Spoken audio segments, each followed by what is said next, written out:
मालासेरी डूंगरी की साड़ू माता की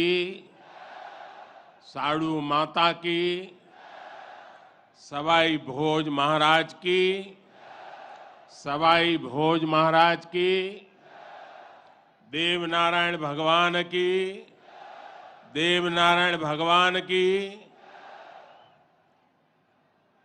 साड़ू माता गुर्जरी की ई तपोभूमि महादानी बगड़ावत सुरबीरारी कर्मभूमि और देवनारायण भगवान री जन्मभूमि मालासेरी डूंगरी न मारो प्रणाम।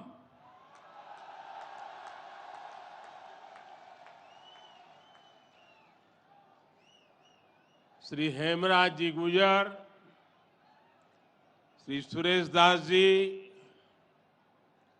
दीपक पाटिल जी, राम प्रसाद दाबाई जी, अर्जुन मेघवाल जी, सुभाष बहेड़िया जी और देश भर से पधारे मेरे प्यारे भाइयों और बहनों,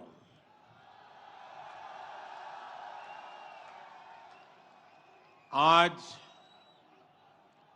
इस पावन अवसर पर भगवान देवनारायण जी का बुलावा आया और जब भगवान देवनारायण जी का बुलावा आए और कोई मौका छोड़ता है क्या? मैं भी हाजिर हो गया। और आप याद रखिए, ये कोई प्रधानमंत्री यहां नहीं आया है।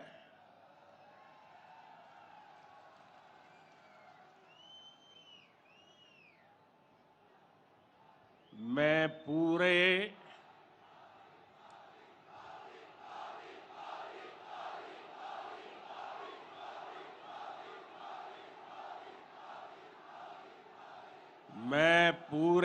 भक्ति भाव से आप ही की तरह एक यात्री के रूप में आशीर्वाद लेने आया हूं।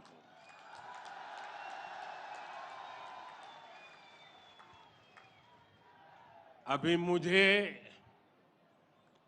यज्ञशाला में पूर्णाहुति देने का भी सौभाग्य मिला। मेरे लिए ये भी सौभाग्य का विषय है कि मुझ जैसे एक सामान्य व्यक्ति को आज आपके बीच आकर के भगवान देवनारायण जी का और उनके सभी भक्तों का आशीर्वाद प्राप्त करने का ये पुण्य प्राप्त हुआ है। भगवान देवनारायण और जनता जनार्दन दोनों के दर्शन करके मैं आज धन्य हो गया हूं।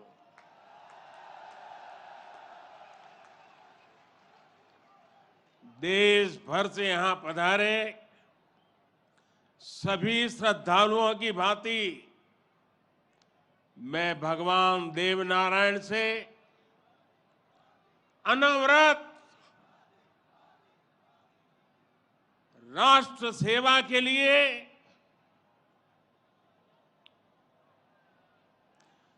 गरीबों के कल्याण के लिए आशीर्वाद मांगने आया हूं।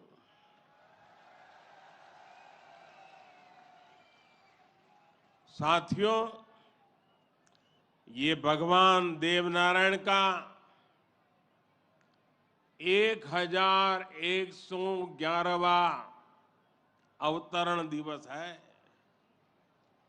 सप्ताह भर से यहां इससे जुड़े समारोह चल रहे हैं। जितना बड़ा ये अवसर है, उतनी ही भव्यता, उतनी दिव्यता, उतनी ही बड़ी भागीदारी गुर्जर समाज ने सुनिश्चित की है।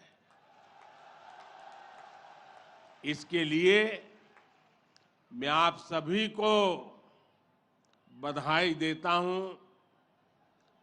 समाज के प्रत्येक व्यक्ति के प्रयास की सराहना करता हूं। भाइयों और बहनों, भारत के हम लोग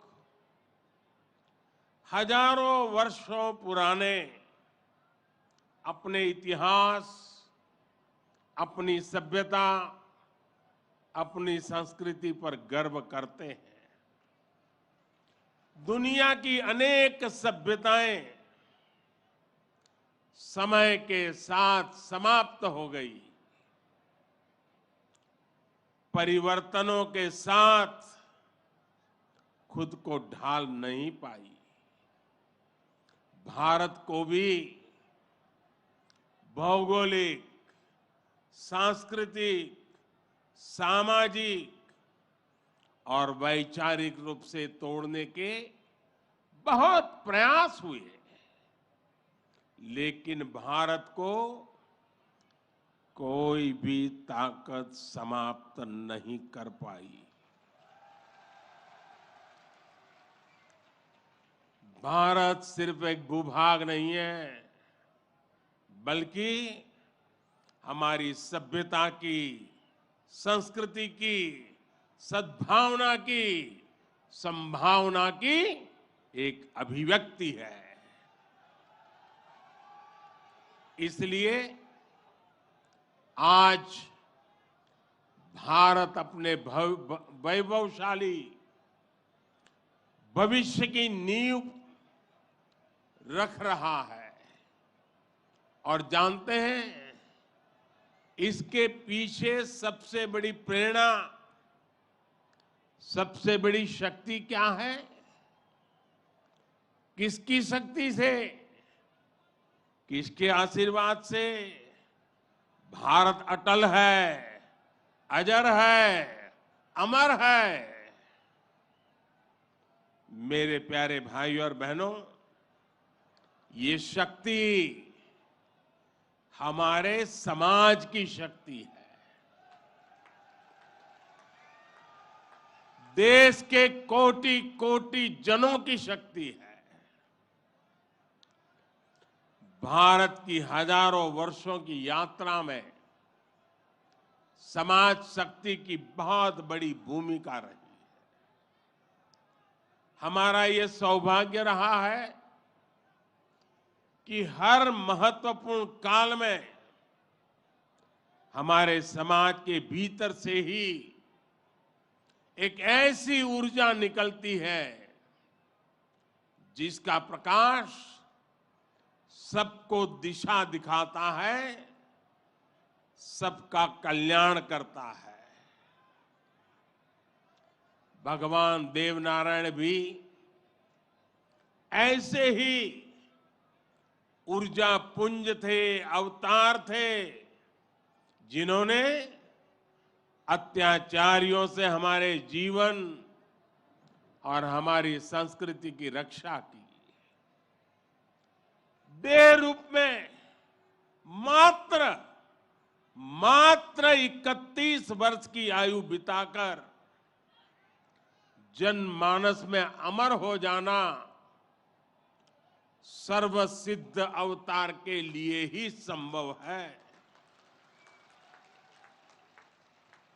उन्होंने समाज में फैली बुराइयों को दूर करने का साहस किया, समाज को एकजुट किया, समरसता के भाव को फैलाया।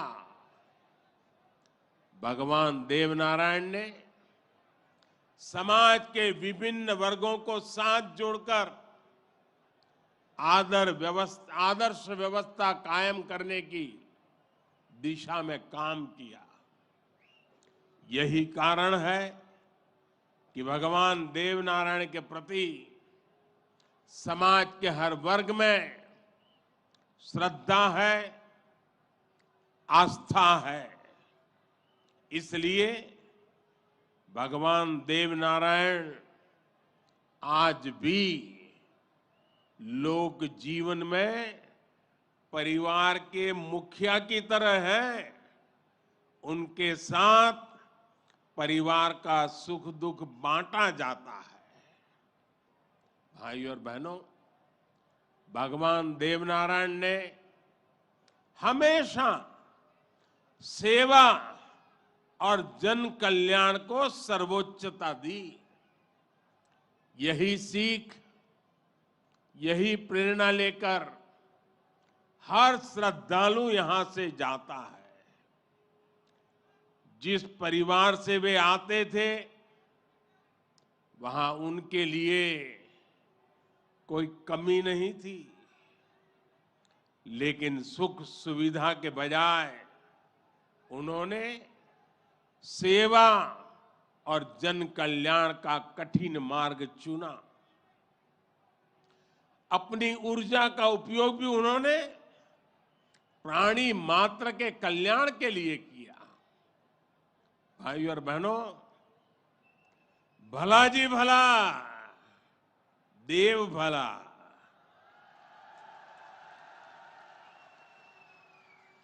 भला जी भला, देव भला। इसी उद्घोष में भले की कामना है, कल्याण की कामना है। भगवान देवनारायण ने जो रास्ता दिखाया है, वो सबके साथ से सबके विकास का है। आज देश इसी रास्ते पर चल रहा है। बीते 8-9 वर्षों से देश समाज के हर उस वर्ग को सशक्त करने का प्रयास कर रहा है जो उपेक्षित रहा है, वंचित रहा है। वंचितों को वरीयता, इस मंत्र को लेकर के हम चल रहे हैं। आप याद करिए, राशन मिलेगा या नहीं, कितना मिलेगा, ये गरीब की कितनी बड़ी चिंता होती थी। आज हर लाभार्थी को पूरा राशन मिल रहा है, मुफ्त मिल रहा है। अस्पताल में इलाज की चिंता को भी हमने आयुष्मान भारत योजना से दूर कर दिया है। गरीब के मन में घर को लेकर टॉयलेट, बिजली, गैस कनेक्शन को लेकर चिंता हुआ करती थी, वो भी हम दूर कर रहे हैं। बैंक से लेन देन भी कभी बहुत ही कम लोगों के नसीब होती थी।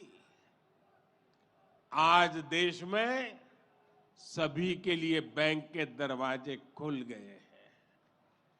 साथियों, पानी का क्या महत्व होता है, ये राजस्थान से भला बेहतर कौन जान सकता है। लेकिन आजादी के अनेक दशकों बाद भी देश के सिर्फ 3 करोड़ परिवारों तक ही नल से जल की सुविधा थी। 16 करोड़ से ज्यादा ग्रामीण परिवारों को पानी के लिए संघर्ष करना पड़ता था। बीते 3.5 वर्षों के भीतर देश में जो प्रयास हुए हैं, उसकी वजह से अब 11 करोड़ से ज्यादा परिवारों तक पाइप से पानी पहुंच चुक लगा है। देश में किसानों के खेत तक पानी पहुंचाने के लिए भी बहुत व्यापक काम देश में हो रहा है। सिंचाई की पारंपरिक योजनाओं का विस्तार हो, या फिर नई तकनीक के सिंचाई, किसान को आज हर संभव मदद दी जा रही है।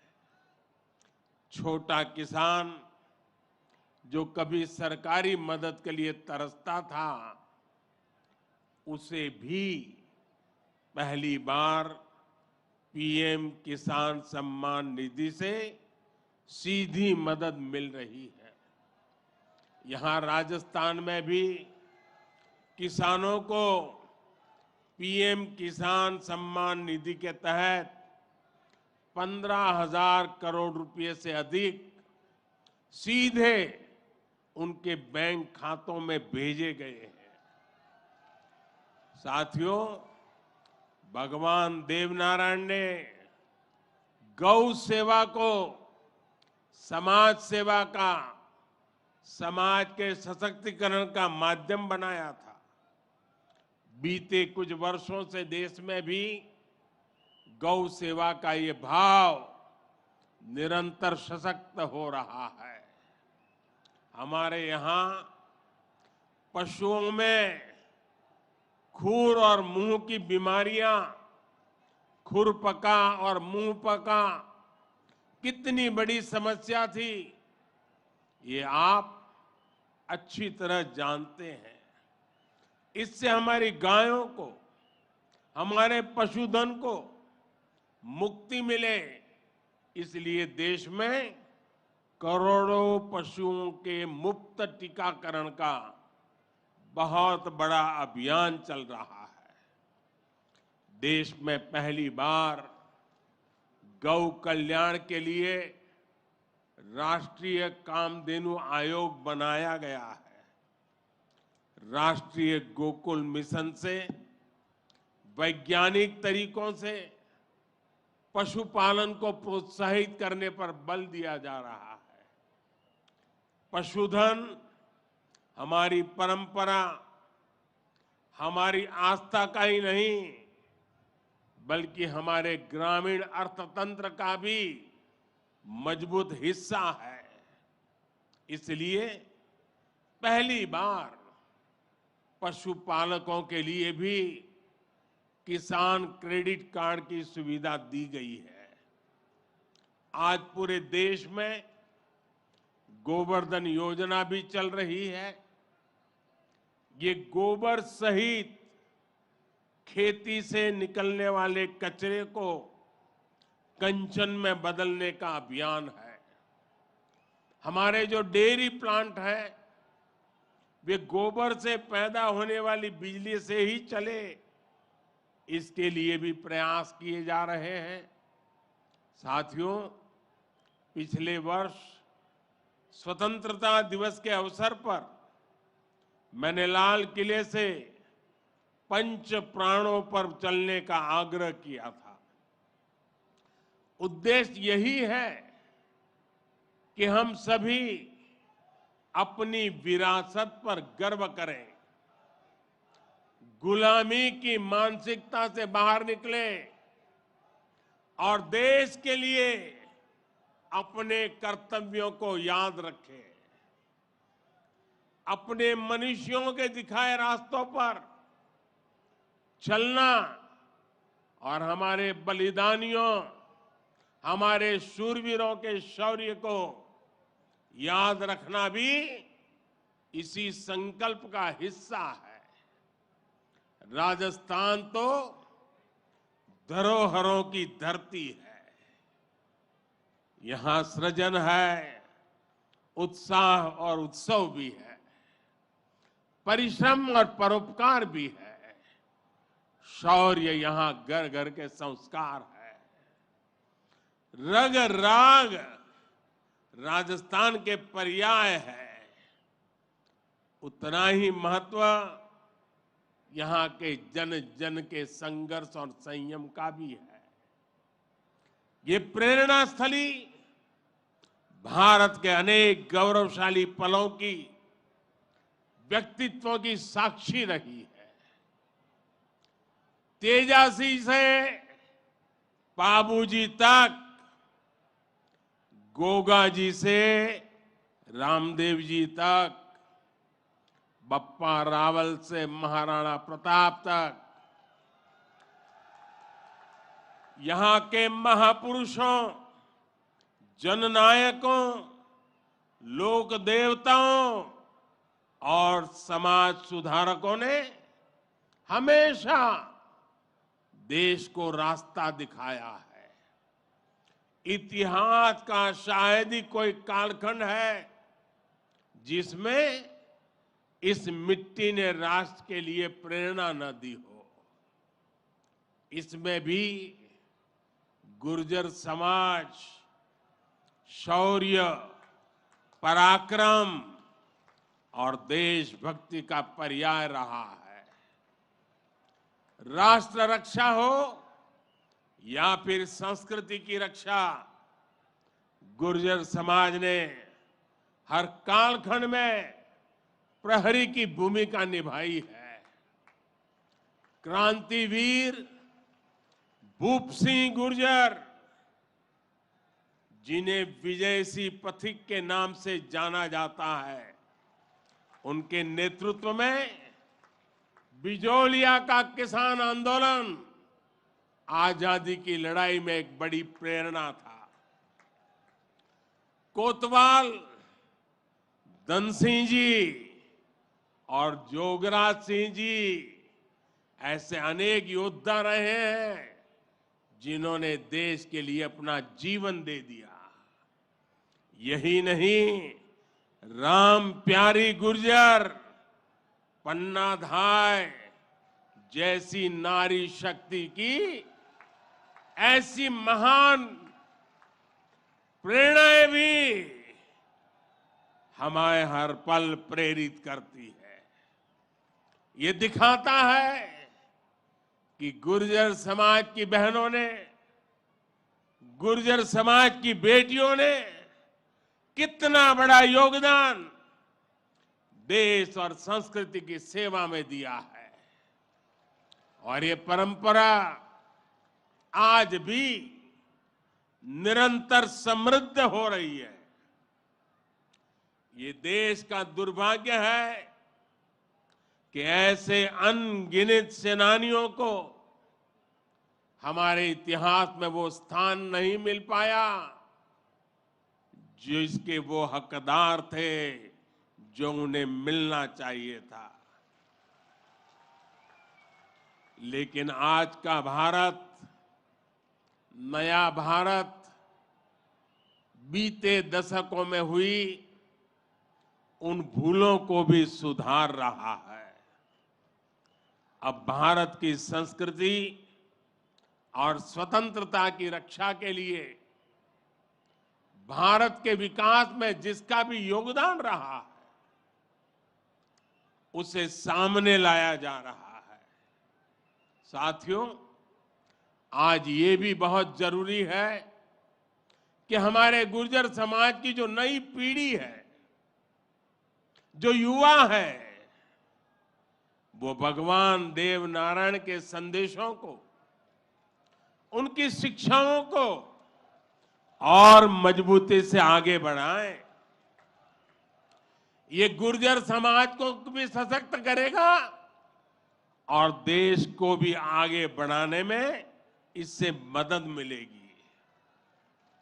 साथियों, 21वीं सदी का ये कालखंड भारत के विकास के लिए, राजस्थान के विकास के लिए बहुत अहम है।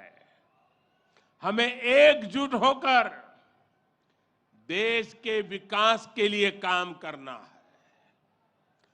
आज पूरी दुनिया भारत की ओर बहुत उम्मीदों से देख रही है। भारत ने जिस तरह पूरी दुनिया को अपना सामर्थ्य दिखाया है, अपना दमखम दिखाया है, उसने शूरवीरों की इस धरती का भी गौरव बढ़ाया है। आज भारत दुनिया के हर बड़े मंच पर अपनी बात डंके की चोट पर कहता है, आज भारत दूसरे देशों पर अपनी निर्भरता कम कर रहा है। इसलिए ऐसी हर बात जो हम देशवासियों की एकता के खिलाफ है, उससे हमें दूर रहना है।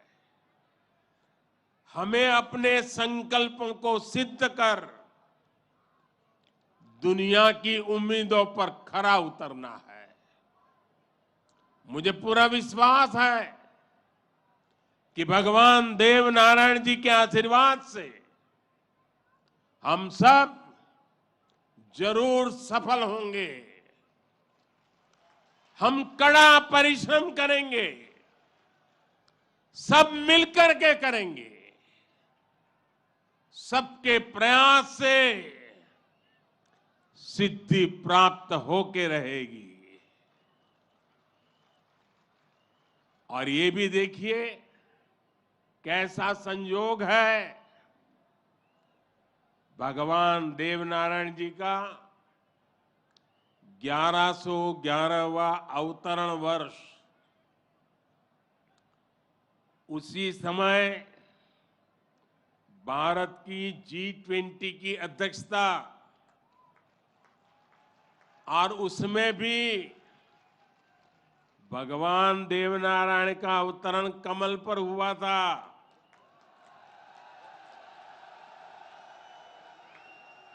और G20 का जो लोगो है, उसमें भी कमल के ऊपर पूरी पृथ्वी को बिठाया है। ये भी बड़ा संयोग है। और हम तो वो लोग हैं जो पैदाइशी कमल के साथ हुई है।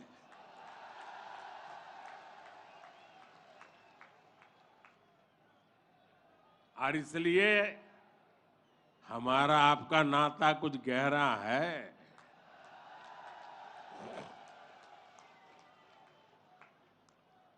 लेकिन मैं पूज्य संतों को प्रणाम करता हूं, इतनी बड़ी तादाद में यहां आशीर्वाद देने आए हैं। मैं समाज का भी हृदय से आभार व्यक्त करता हूं कि एक भक्त के रूप में मुझे आज यहां बुलाया, भक्ति भाव से बुलाया। ये सरकारी कार्यक्रम नहीं है, पूरी तरह समाज की शक्ति, समाज की भक्ति, उसी ने मुझे प्रेरित किया और मैं आपके बीच पहुंच गया। मेरी आप सबको अनेक अनेक शुभकामनाएं हैं। जय देव दरबार, जय देव दरबार, जय देव दरबार।